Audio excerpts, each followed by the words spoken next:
बिस्मिल्लाहिर्रहमानिर्रहीम। आज का हमारा टॉपिक है equation of the osculating plane. In this video we will discuss about equation of the osculating plane. Equation of the osculating plane suggests that as we know that the equation of the osculating plane, ये हम previously पढ़ चुके हैं। Equation of osculating plane इसका proof भी करवा चुकी हूँ, ये आपको इसी सीरीज़ में वीडियो मिल जाएगी। अब हमने इक्वेशन ऑफ ऑस्कुलेटिंग प्लेन पढ़ लिया हुआ है, R minus R dot product of R prime multi cross product with R double prime is equal to zero. Let's suppose this is the equation 1। ठीक है, हमें पता है कि कैपिटल आर क्या है, वो तो capital X, capital Y and capital Z की कार्टेशियन कोऑर्डिनेट्स पे डिपेंड कर रहा है। सेम लाइक दैट कि जो आर है स्मॉल आर, वो small X, small Y and small G के ऊपर डिपेंड कर रहा है। ठीक है, आर प्राइम की अगर बात करें तो वो होगा D x by D S, D Y by D S and D G by D S. सही है। और आर डबल प्राइम की बात करें तो यही जो है डेरिवेटिव डबल हो जाएगा, double derivative of x with respect to S square, double derivative of Y with respect to S square and double derivative of Z with respect to S square. अब ये जो वैल्यूज हैं हमारे पास, जब ये values हम इसमें पुट करेंगे तो आर माइनस आर को हम लिख सकते हैं capital X minus X, capital Y minus Y and capital Z minus V, Z minus Z. Remember one thing, this is the scalar triple product. And जब भी आपने स्केलर ट्रिपल प्रोडक्ट के vectors को ओपन अप करना है तो उसको आपने इस तरह से क्रॉस प्रोडक्ट की फॉर्म में, डिटर्मिनेंट की फॉर्म में करना है। ठीक है, इसमें आप क्या करेंगे, सबसे पहले जो आपके पास टर्म होगी इसके जो फैक्टर्स होंगे वो आएंगे एक्स माइनस एक्स, यानी रो की फॉर्म में चलेंगे आप, x minus x, y minus Y and z minus z. उसके बाद जो सेकंड वाली है उसके आएंगे d x by D S, D Y by D S and D G by D s. Similarly जो थर्ड आपके पास वेक्टर होगा उसकी थर्ड रो बनेगी double derivative of x, double derivative of y and double derivative of z is equals to zero. ये चीज़ हम हमेशा ट्रिपल प्रोडक्ट को जो है इस चीज़ को आप इस तरह से ओपन करेंगे तो हम इक्वेशन 1 को लेफ्ट साइड को ओपन करके इस तरह से लिख सकते हैं और राइट साइड पे इक्वल टू जीरो है तो हमने उसको एज इट इज रहने दिया। अब ये जो इक्वेशन बन गई osculating plane in the context of Cartesian coordinates, because हमने जो ये वाली इक्वेशन पढ़ी थी ये था in the context of vector. सही है। अब हमने क्या करना था, इक्वेशन ऑफ ऑस्कुलेटिंग प्लेन लेनी तो थी but in the form of Cartesian coordinates. इसके लिए हमने इसको इस टर्म में जब इसको ओपन अप कर दिया, अब ये इक्वेशन ऑफ ऑस्कुलेटिंग प्लेन बन गई है हमारे पास in the form of Cartesian plane. इसके रिलेटेड अब हम एक एग्जाम्पल कर लेते हैं जिसके अंदर हम ये यूज़ करेंगे और बहुत अच्छे तरीके से ये चीज़ क्लियर हो जाएगी कि हमने इक्वेशन ऑफ ऑस्कुलेटिंग प्लेन को किस तरह से यूटिलाइज करना है। Either it is in the form of r और either it is in the form of theta. Example है हमारे पास और ये इतनी इंपॉर्टेंट एग्जाम्पल है कि प्रीवियस पास पेपर में 2016 के क्वेश्चन नंबर 6 में पार्ट बी यानी लॉन्ग क्वेश्चन में भी ये बात क्वेश्चन रिपीट हो चुका है। Let's solve with this. Find the equation of osculating plane at a point on the circle. ठीक है, आपने इक्वेशन ऑफ ऑस्कुलेटिंग करना है बट इसने एक सर्कल दिया है। जैसे हमने पीछे निकाला ना इक्वेशन ऑफ टेंजेंट निकाल लिया और सर्कल हो और कार्टेशियन फॉर्म भी हो। अब ये भी सेम ऐसे है कि सर्कल उसने दिया है लेकिन ये यहाँ पे उसने पोलर फॉर्म दे दी है, आर एंड थीटा। आर उसने दिया हुआ है a cos theta, a sine theta and theta. हमें पता है कि जो स्मॉल आर होता है वो किसको कंटेन कर रहा होता है, रिकॉल एक्स वाई जी। तो एक्स की वैल्यू क्या होगी, ए कोस थीटा, वाई की वैल्यू क्या होगी, ए साइन थीटा एंड जी की वैल्यू होगी जीरो। अब हमारे पास जो इक्वेशन ऑफ ऑस्कुलेटिंग प्लेन है इसमें हमें एक्स का with respect to s single derivative भी चाहिए और double derivative, same likewise for y likewise for z. तो मैंने एक्स वाई और जी का विद रिस्पेक्ट टू, अब यहाँ पे देखिए एस के लिहाज से नहीं बात की जा सकती, यहाँ पे थीटा के लिहाज से करेंगे और उसको फिर अगेन हम चेन रूल यूज़ करेंगे पहले, क्योंकि यहाँ पे जो वेक्टर हमारे पास है, जो वेरिएबल है वो थीटा है। ये आ जाएगा d x by D theta आएगा minus a sine theta, d Y by D theta आएगा a cos theta and D G by D theta आएगा जीरो। अब हमें इसमें इस इक्वेशन में क्या चाहिए, हमें तो with respect to S derivative चाहिए। अब हम इन थीटा वाली टर्म को एक्स के लिहाज से मोल्ड करेंगे। वी नो दैट कि आपके पास एक्स के लिहाज से कोई भी आपके पास वेरिएबल हो, चाहे वो टी वेरिएबल हो, चाहे वो जी वेरिएबल हो, चाहे वो आपके पास कोई भी और अल्फ़ाबेट जो है वो हो वेरिएबल के तौर पे, तो आप D x by D S को उस वेरिएबल की फॉर्म में भी लिख सकते हैं with the help of change rule. अब मेरे पास यहाँ पे वेरिएबल कौन सा था, वो तो थीटा था, तो मैंने d x by D S को with the help of change rule लिख दिया d x by D theta into d theta by D s. अब इसके ऊपर लगेगा प्रोडक्ट रूल। ठीक है, क्वेश्चन यहाँ पे ये बनता है कि प्रोडक्ट रूल क्यों लगेगा। अब देखिए बच्चे, यहाँ पे हमारे पास d x by D s तो आ गया हमारे पास सिंगल डेरिवेटिव, यहाँ पे क्या चाहिए, हमें तो डबल डेरिवेटिव चाहिए और डबल डेरिवेटिव के लिए हम इसके ऊपर जब डबल डेरिवेटिव लेंगे इसका तो वो आएगा, इसके ऊपर ये दो टर्म्स है, इसके ऊपर प्रोडक्ट रूल लगेगा। First term derivative further base का डेरिवेटिव आएगा d theta by D s, और second term d theta by D s as it is, plus first term d x by D theta as it is, और second term है d, इसका derivative आएगा d square theta by D s square. अब यहाँ पे देखिए हमारे पास base, क्योंकि एक वेरिएबल है एक एंगल है, इसीलिए इसका बेस का फर्दर डेरिवेटिव आया है, ठीक है। अच्छा, अब यहाँ पे देखिए आगे हमारे पास d square x by D theta square, this and this ये बन जाएगा d theta over d s का square plus d x by D theta into d square theta by D s square. अब d x by D s का single derivative भी आ गया और डबल डेरिवेटिव की हमारे पास टर्म भी आ गई। अब D Y by D S को भी इसी तरह से चेंज रूल की मदद से by the integrating and inculcating the theta element, तो हम लिखेंगे d Y by D theta into d theta by D s. अब अगेन इसके ऊपर प्रोडक्ट रूल लगेगा, तो this is the first term and this is the second term,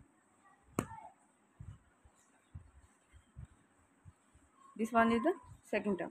तो ये आएगा फर्स्ट टर्म का derivative d square y by D theta square, further base का डेरिवेटिव आएगा d theta by D s into second term d theta by D s as it is आ जाएगी, plus first term as it is d Y by D theta into इसका आएगा second derivative d square theta by D theta d s square, d theta by D s का square आ जाएगा और बाकी terms वैसे ही। अब सिमिलरली लाइक वाइज हम d ji by D S को करेंगे, d ji by D s का जब सेकंड डेरिवेटिव लेंगे तो आ जाएगा d square ji by D theta square into d theta by D s का square plus d z over d theta into d square theta by D s square.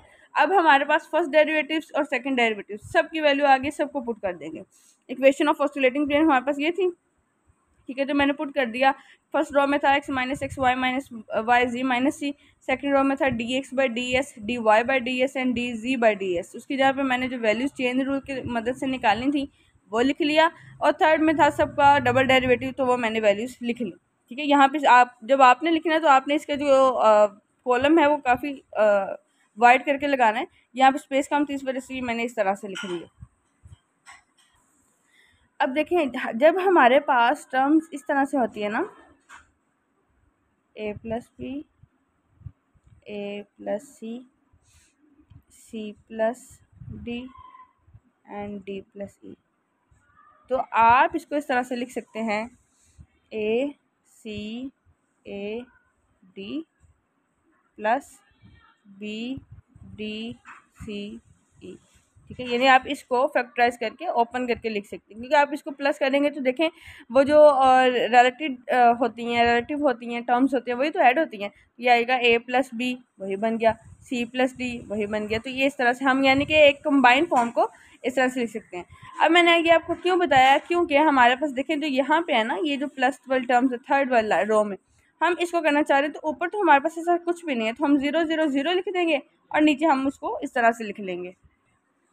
तो जब मैंने इसको combine करके लिखा तो यहाँ पे ये मिस्टेक हो गई थी। आपको पता है कि जब यहाँ पे दो टर्म्स तो वैसे की वैसे आ जाएगी ना, इनमें तो कोई प्लस वाला सीन ही नहीं है, तो हमने इसका जो सेकंड वाला डिटर्मिनेंट बनेगा वो ऊपर वाले दो रोज तो जीरो होंगी, ठीक है, क्योंकि आप हमने इसमें से कुछ सेपरेट तो किया ही नहीं है, तो नीचे वाली टर्म सेपरेट हुई हैं। नीचे वाली टर्म्स जब सेपरेट होंगी तो यहाँ पे आ जाएगा डी स्क्वायर, यानी कि ये टर्म भी नहीं आएगी, सॉरी ये टर्म भी नहीं आएगी, यहाँ पे दिस टर्म अब प्लस दिस आएगा तो हमारे पास ये चीज़ बन जाएगी। यानी कि बेसिकली मैं आपको ये बता रही हूँ, एक डिटर्मिनेंट में ये टर्म होगी, दूसरे डिटर्मिनेंट में ये टर्म होगी, तीनों टर्म्स का नीचे वाले कैसे होगा, ऊपर वाले में तो कुछ सेपरेट हुआ ही नहीं है, कुछ बनाएंगे तो ऊपर वाले टर्म बनेंगे ना, तो यहाँ पे ये 0 0 0 ही लिखे जाएंगे। अब मेरी एक बात आपने हमेशा याद रखनी है, ये एमसीक्यू के तौर पर भी याद रखिएगा, जब भी कोई डिटर्मिनेंट में दो टर्म्स, दो रोज या दो कॉलम्स सेम आ जाएं, एग्जैक्टली सेम, उस मैट्रिक्स का डिटर्मिनेंट 0 होता है। तो इसके अलावा एक और एमसीक्यूज ये भी है कि किसी भी डिटर्मिनेंट में अगर दो रोज या दो कॉलम 0 वाले एलिमेंट्स को हो जाएं फिर भी उसका डिटर्मिनेंट 0 ही होता है। तो यहाँ पे तो ये दोनों 0 भी हैं और ये दोनों सेम भी हैं, इट्स मीन इस पूरे वैल्यू का जो डिटर्मिनेंट है वो तो क्या हो जाएगा, वो तो 0 हो जाएगा। हमारे पास पीछे क्या बची, ये वैल्यू बची, तो मैंने नीचे लिख दिया। अब यहाँ पे मेरे पास अगेन इसमें से कॉमन आ रही हैं चीज़ें D theta by D S की। किस तरह से कॉमन आ रही हैं कि आप ये देखें, इसमें भी d theta by D S, d theta by D S, d theta by D S, d theta by D s का square, d theta by D s का square, d theta by D s का square, तो इसमें से ये चीज़ common आ रही है, ठीक है। तो R2 और R3 में से R2 में से हुए हमने D theta by D S बाहर निकाल लिया और R3 में से भी d theta by D S को स्क्वायर बाहर निकाल लिया। ये वाली सारी टर्म तो ज़ीरो हो जाएगी, ठीक है। तो बाहर क्या बन गया, d theta by D s का क्यूब, याद रखिएगा d theta by D s का cube is into x minus x y minus y z minus z d x by D theta d Y by D theta d ji by D theta. Third row आएगी second derivative of x with respect to theta, second derivative of Y with respect to theta and second derivative of Z with respect to theta. और जो हमने plus के साथ जो एक अलग determinant किया था टर्म्स को स्प्लिट करके, उसका डिटर्मिनेंट हो गया ज़ीरो। तो ये चीज़ इस तरह से आ गई। अब ये टर्म इस डिटर्मिनेंट के साथ क्या हो रही है, मल्टीप्लाई हो रही है। अब इधर आके क्या हो जाएगी, डिवाइड हो जाएगी। तो ये टर्म भी जीरो के साथ जब डिवाइड होगी तो आंसर ज़ीरो आ जाएगा। हमारे पास पीछे बचा ये आंसर। देखिए अभी हमने जो पीछे वैल्यूज़ निकाली थी ना D x by D theta की डी वाई, क्योंकि हमें उसने सिर्फ आर दिया था, हमने उसमें से एक्स वाई जी निकाला, उसको विद रिस्पेक्ट टू थीटा हमने तीनों टर्म्स को डेरिवेट कर दिया। अब हम इन सारी जो हमने सारा अभी प्रोसीजर किया, हर एक में टर्म्स को पुट करके भी कर सकते थे, बट वो सारा बहुत कॉम्प्लिकेटेड हो जाना था। अब हमने सारा एक मतलब सॉल्व करके एक लास्ट पे एक वैल्यू बना ली। अब इसमें अपनी वैल्यूज़ पुट कर देंगे, d x by D theta, d Y by D theta और d ji by D theta की हमने वैल्यू निकाली थी। उन्हीं टर्म्स के जब डबल डेरिवेटिव लेंगे तो हमारे पास थर्ड रो की भी वैल्यूज़ आ जाएंगी। तो x माइनस एक्स था, ठीक है, स्मॉल एक्स, और स्मॉल एक्स उसने हमें दिया हुआ है ए कोस थीटा, ये आ गया। स्मॉल वाई दिया हुआ है ए साइन थीटा, ये टर्म आ गई। स्मॉल जी उसने दिया हुआ है ज़ीरो, तो ये कैपिटल जी आएगा, कैपिटल जी माइनस ज़ीरो, ठीक है। तो यहाँ पे आ जाएगा minus a sine theta, A cos theta, और थर्ड टर्म तो है ही ज़ीरो, क्योंकि जब जी ज़ीरो है तो D ji by D theta भी ज़ीरो होगा, D square ji by D theta भी ज़ीरो ही होगा। तो ये ज़ीरो आ गई। जो हमारे पास वैल्यूज़ बनती है वो वैल्यूज़ हमने पुट कर दी। अब हम लेंगे इसका डिटर्मिनेंट। डिटर्मिनेंट आपको पता है किस तरह से लेते हैं कि एक टर्म को लेके एक्सपेंड करते हैं। जब इस टर्म को लेंगे, मैंने यहाँ पे शॉर्टकट करके लिखा हुआ है, देखें, let me explain. X minus a cos theta है ना, जब ये रो गई और ये रो गई, ये इससे मल्टीप्लाई होगा, ये इससे मल्टीप्लाई होगा, तो ज़ीरो माइनस ज़ीरो ज़ीरो, ये पूरी टर्म ज़ीरो हो जाएगी। प्लस के बाद आ गया minus y sine theta, y minus sine theta, a sine theta. जब इसके रिस्पेक्ट करूँगी तो ये और ये रो गई, तो minus a sine theta zero से मल्टीप्लाई होगा ज़ीरो, फिर minus a cos theta zero से मल्टीप्लाई होगा तो ज़ीरो, तो ज़ीरो माइनस ज़ीरो वो तो ज़ीरो होता है, ये आ गया। प्लस अब इसके अकॉर्डिंग करूँगी z, first row and third column गया, तो ये आएगा माइनस ए साइन थीटा और माइनस ए साइन थीटा, ये बन जाएगा a square sine square theta, क्योंकि माइनस माइनस प्लस हो जाएगा, दरम्यान में होता है माइनस, और वो जो दरम्यान में माइनस होता है माइनस माइनस अगेन प्लस हो जाएगा, ये आ जाएगा plus a square cos square theta equal to zero. ये ज़ीरो से मल्टीप्लाई होगा साइड टर्म ज़ीरो, ज़ीरो से मल्टीप्लाई होगा साइड टर्म ज़ीरो, बाकी क्या बचा हमारे पास, z into a square square theta a square cos square is equals to zero. अब ए स्क्वेयर इन दोनों में से जब कॉलम के अंदर क्या आ जाएगा, sign square theta plus cos square theta, और वो दोनों टर्म, ये तो एक ट्रिग्नोमेट्रिक आइडेंटिटी है, और sine square theta plus cos square theta equals to 1 होता है। तो आंसर आया हमारे पास Z A square equals to zero. ये स्क्वेयर चूँकि एक कांस्टेंट है तो दूसरी साइड पर जाके डिवाइड हो सकता है, तो ये आंसर आ जाएगा हमारे पास z is equals to zero. This is the equation of osculating plane of a circle in Cartesian form. अब नेक्स्ट लेक्चर में हम सेरेनेट फ्रेनेट फार्मूलाज और इनके प्रूफ्स को देखेंगे। आज हमने इक्वेशन ऑफ ऑस्कुलेटिंग प्लेन पढ़ा, और इक्वेशन ऑफ ऑस्कुलेटिंग प्लेन तो हम पहले पढ़ चुके हैं, लेकिन उसको कार्टेशियन कोऑर्डिनेट्स में किस तरह कन्वर्ट करना है, और कार्टेशियन कोऑर्डिनेट में कन्वर्ट करके और उसको हमने किसी एग्जाम्पल में किस तरह से अप्लाई करना है, वो चीज़ भी हमने देख ली।